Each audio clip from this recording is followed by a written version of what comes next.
ഇന്ത്യയുടെ അതിർത്തിയോട് ചേർന്ന് കിടക്കുന്ന ടിബൻ ഭൂപ്രദേശത്ത് പുതിയ അണക്കെട്ട് നിർമ്മിക്കാൻ അനുമതി നൽകിയിരിക്കുകയാണ് ചൈന. 137 ബില്യൺ US$, അതായത് 13,700 കോടി ചിലവ് വരുന്ന ലോകത്തിലെ തന്നെ ഏറ്റവും വലിയ അണക്കെട്ടാണ് ബ്രഹ്മപുത്ര നദിയിൽ നിർമ്മിക്കാൻ പോകുന്നത്. ഇന്ത്യക്കും ബംഗ്ലാദേശിനും വലിയ ആശങ്ക ഉയർത്തുന്നതാണ് ചൈനയുടെ ഈ പുതിയ നീക്കം. യാർലുങ് സാങ്ബോ നദിയിൽ പുതിയ ജലവൈദ്യുത പദ്ധതിയുടെ നിർമ്മാണത്തിന് ചൈനീസ് സർക്കാർ അംഗീകാരം നൽകിയെന്നാണ് ഔദ്യോഗിക വാർത്താ ഏജൻസിയായ സിൻഹുവ റിപ്പോർട്ട് ചെയ്യുന്നത്.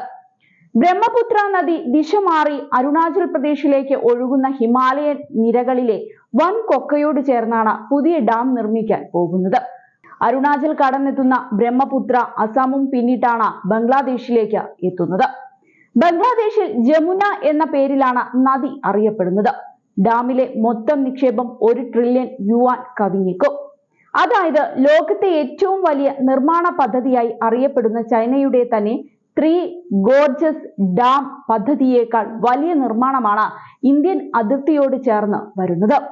ടിബറ്റിലെ ഏറ്റവും വലിയ ജലവൈദ്യുത നിലയമായ സാം 2015 ചൈന പ്രവർത്തനക്ഷമമാക്കിയിട്ടുണ്ട്. 1.5 ബില്യൺ US$ ചിലവഴിച്ചാണ് ഈ നിർമ്മാണം പൂർത്തീകരിച്ചത്. ബ്രഹ്മപുത്രയിലെ അണക്കെട്ട് 14ാം പഞ്ചവത്സര പദ്ധതിയുടെ ഭാഗമായിട്ടാണെന്നും റിപ്പോർട്ടുകൾ പറയുന്നുണ്ട്. കമ്മ്യൂണിസ്റ്റ് പാർട്ടി ഓഫ് ചൈനയുടെ 2020 പ്ലീനം അംഗീകരിച്ച പുതിയ വികസന പദ്ധതികളിലും ഈ അണക്കെട്ട് ഇടം പിടിച്ചിട്ടുണ്ട്. 2035 പദ്ധതി പൂർത്തീകരിക്കാനാണ് ഉദ്ദേശിക്കുന്നത്. അണക്കെട്ട് നിർമ്മാണം വിവിധ തരത്തിലാണ് ഇന്ത്യക്ക് വെല്ലുവിളിയാകുന്നത്. ബ്രഹ്മപുത്രയിലെ ജലപ്രവാഹത്തെ നിയന്ത്രിക്കാനുള്ള ശേഷി ലഭിക്കുന്നതിനോടൊപ്പം സംഘർഷ സാഹചര്യങ്ങളിൽ ഇന്ത്യൻ അതിർത്തിയിലേക്ക് വലിയ തോതിൽ ജലം തുറന്നുവിടാനും ചൈനയ്ക്ക് സാധിക്കും.